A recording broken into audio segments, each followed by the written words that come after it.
Hello guys, இன்னைக்கு இந்த வீடியோல இந்த மொபைலோட அன்பாக்சிங் நாங்க பார்க்க போறோம். இது Redmiயோட Redmi 10. கொஞ்சம் இல்ல ரொம்ப பழைய மொபைல் தான். Redmi 11 சீரிஸ் வர போகுது. இப்போ கூட நான் இந்த மொபைலை 3 பேருக்கு வாங்கி கொடுத்திருக்கேங்க. சோ 3 பேருக்கு வாங்கி கொடுத்ததனால இந்த மொபைலை குட்டியா ஒரு ரிவ்யூ பண்ணிரலாம் அப்படினு ரிவ்யூ. ஏனா இப்போ இந்த மொபைல் லான்ச் ஆனதுல இருந்து 2500 ரூபாய் பிரைஸ் கம்மியா வாங்க முடியுது. சோ இப்போ இந்த மொபைல் வெறும் 8500 ரூபாய் அப்படிங்கற பிரைஸ்க்கு சேல் பண்றாங்க. சோ இந்த 8500 ரூபாய் பிரைஸ்க்கு இந்த மொபைல் வர்த்தா இல்லையா வாங்கலாமா வேண்டாமா அப்படி இந்த மொபைல்ல என்னென்ன ஃபீச்சர்ஸ் கொடுத்திருக்காங்க அப்படின்றத இந்த வீடியோல தெளிவா பார்க்கலாம். நீங்க வந்து ஒரு 8 ல இருந்து 10000 குள்ள மொபைல் தேடிட்டு இருக்கீங்க அப்படினா கண்டிப்பா உங்களுக்கு ஒரு சூப்பரான ஐடியா கிடைக்கும். வீடியோவை கண்டினியூ பண்ணி பாருங்க. எப்பவும் மாதிரி ஃபர்ஸ்ட் அன்பாக்சிங்ல இருந்து ஸ்டார்ட் பண்ணலாம். சோ அன்பாக்சிங் சொல்லிட்டு மறுபடியும் காமிச்சிட்டு இருந்தேன்னா போர் அடிக்குங்க. சோ பாக்ஸ் கண்டென்ட் மட்டும் சொல்லிடுறேன். ஓபன் பண்ணோம்னா உள்ள மொபைல் இருந்தது. மொபைலை எடுத்து பார்த்தோம் அப்படினா ஒரு சிம் எஜெக்டர் பின் இருந்தது. ஒரு பாக்ஸுமே கொடுத்திருந்தாங்க. பாக்ஸ் ஓபன் பண்ணி பார்த்தா உள்ள பேக் கேஸை காணல. ஐயோ பேக் கேஸ் இருக்குன்னு நினைச்சமே அப்படின்னு நினைச்சேன். சரி உள்ள ஒரு சில புக்லெட்ஸ் மட்டும் இருந்தது. அதை தள்ளி வச்சுட்டு பார்த்தோம் அப்படின்னு பார்த்தீங்கன்னா சார்ஜர் இருந்தது. கண்டிப்பாக இந்த சார்ஜரை பற்றி பேச வேண்டியிருக்கு. திரும்ப வருவோம். கூடவே ஒரு டைப் சி சார்ஜிங் கேபிள் இருந்தது. இவ்வளோ தான் பாக்ஸில் இருந்தால் கண்டென்ட்டுங்க. இப்போ மொபைல் எப்படி இருக்கு அப்படின்னு பார்த்துடலாம். First look and design. கையில் எடுத்த உடனே கண்டிப்பாக ஃபீல் சூப்பராக இருந்தது. ஒரு நல்ல ஃபோனை பிடிக்கிற மாதிரி ஒரு ஃபீல். கம்மி பட்ஜெட் ஃபோனை பிடிக்கிற மாதிரி ஒரு ஃபீல் இல்லை. ஏன்னா ஜியோ ஃபோன்லாம் தொடரும்போது ரொம்பவே ஒஸ்ட்டாக இருந்தது. ஆனால் இது வந்து நல்ல ஒரு ஃபீல் கிடைச்சது. அடுத்து இது வந்து பில்டு அப்படின்னு பார்த்தீங்கன்னா முழுக்க ஒரு பிளாஸ்டிக் பில்டு தான். ரெட்மியோட மொபைலில் என்ன மாதிரியான ஒரு பில்டு பார்ப்போம். சேமாக அதே பில்டு தான். நல்ல சாலிடாக இருந்தது. ஸோ பில்டு வைஸாக குறை சொல்கிறதுக்கு எதுவும் இல்லைங்க. அதே மாதிரி இதில் இருக்க இந்த டிசைன் நான் ஆர்டர் பண்ணது க்ரீன் கலருங்க. க்ரீன் கலர் வரும்போது நம்ம வந்து ஃபோட்டோவில் என்ன பார்த்தோமோ அதுதான் வரும் அப்படின்னு நினச்சிட்டு இருந்தோம். வந்தோடனே பார்த்தோன்னே நம்ம ஃபோட்டோவில் பார்த்தது இதுக்கும் சம்மந்தமே இல்லையடா அப்படின்ற மாதிரி தான் இருந்தது. காமிக்கிறேன் உங்களுக்கு எப்படி இருக்குது அப்படின்றத கமெண்ட்டில் சொல்லுங்கள். எனக்கு வந்து இது வந்து சம்மந்தம் இல்லாத மாதிரி இருக்குது அப்படின்ற மாதிரி தான் இருந்தது.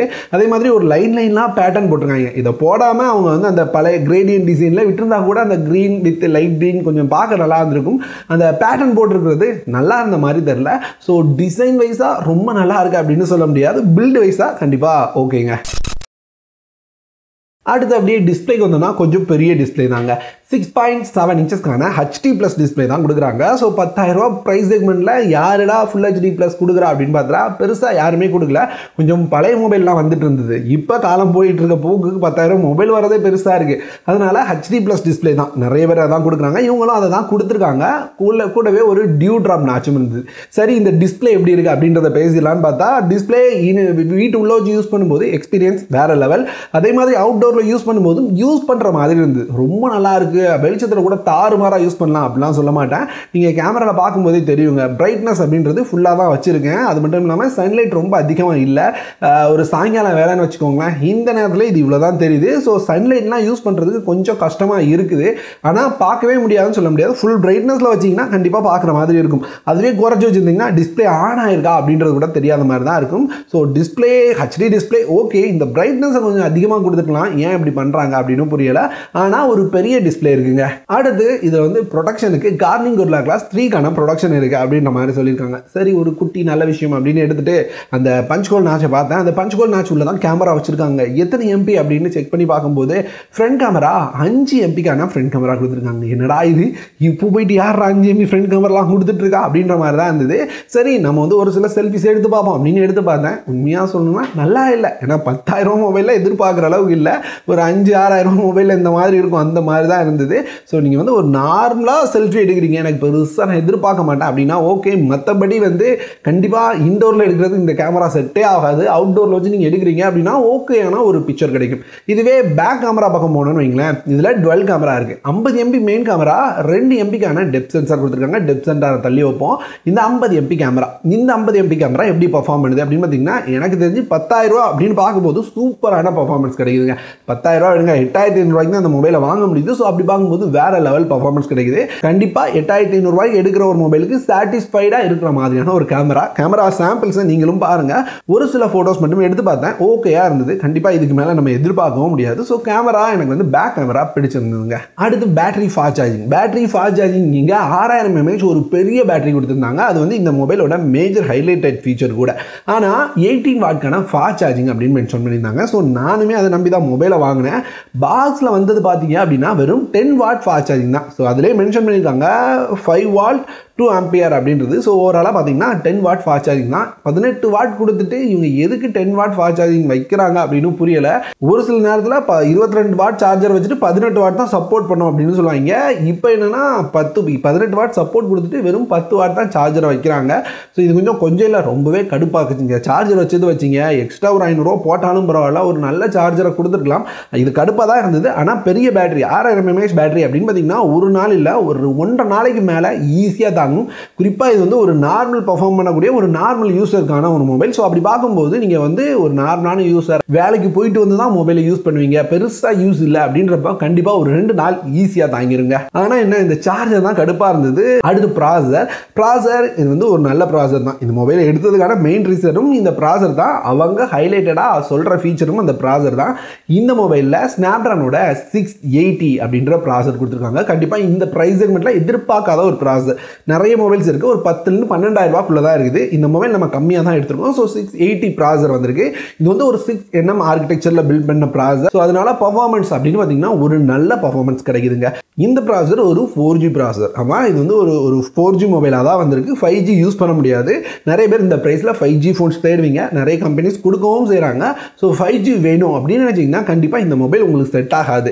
கேமிங்குமே ஒரு ஆவரேஜான கேம் ப்ளே பண்ணுற ஒரு மொபைலாக இருக்கும். ஸோ 8000 ரூபாய் எடுக்கிற நிறைய மொபைலில் கேமே ப்ளே பண்ண முடியாது, ரொம்ப மோசமாக இருக்கும். ஸோ அப்படி இருக்கும்போது நீங்கள் கண்டிப்பாக கேம் ப்ளே பண்ணிக்கலாம் அப்படின்ற மாதிரியான ஒரு மொபைலாக இருக்குது இந்த மொபைல். ஸோ அது ரொம்பவே ரொம்ப நல்ல விஷயம். நார்மல் யூஸ் மட்டும் இல்லைப்பா, நான் லைட்டாக கேமும் ப்ளே பண்ணிப்பேன் அப்படின்னு நினைக்கிறவங்க கூட இந்த மொபைல் எடுக்கலாம். அடுத்து ஃபிங்கர்பிரிண்ட்டை அந்த கேமரா செட்டப்புக்குள்ளே மறைச்சு வச்சிருக்காங்க. ஸோ பார்த்தா தெரியல, ஆனால் அந்த இடத்துல தான் இருக்குது ஃபிங்கர்பிரிண்ட் நல்லா தான் ஒர்க் ஆகுது. ஸோ வர சொல்கிற மாதிரி இல்லை.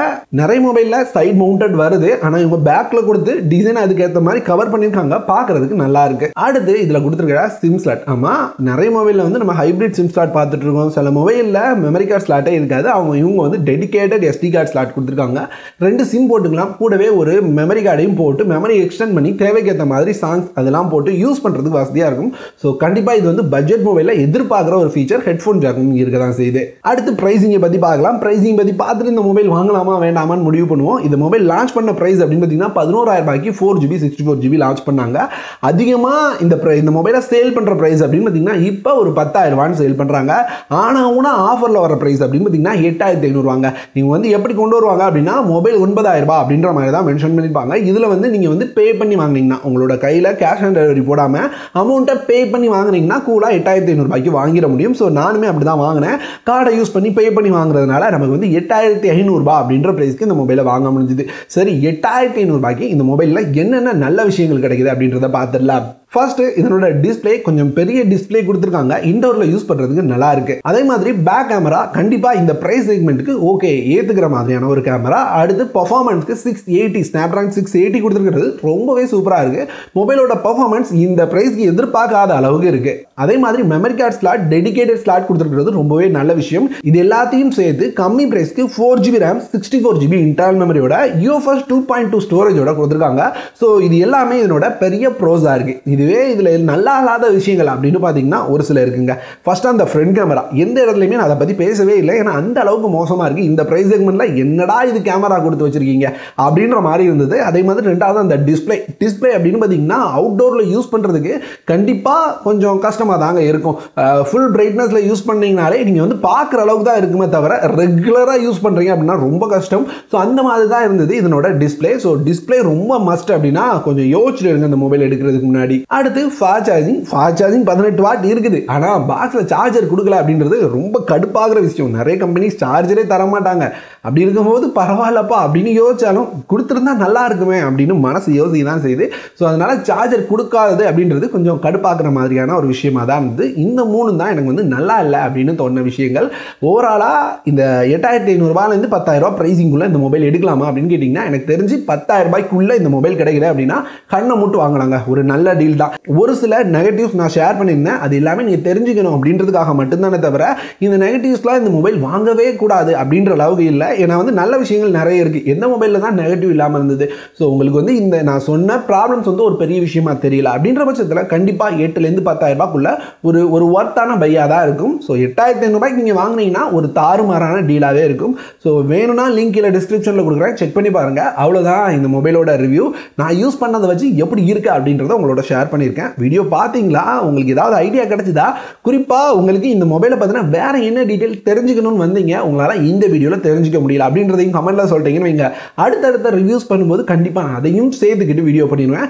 இந்த வீடியோவை இதோட முடிக்கிறேன். இந்த மாதிரி வேற ஒரு நல்ல வீடியோவோட அடுத்த ஒரு வீடியோ வந்து பார்க்குறேன்.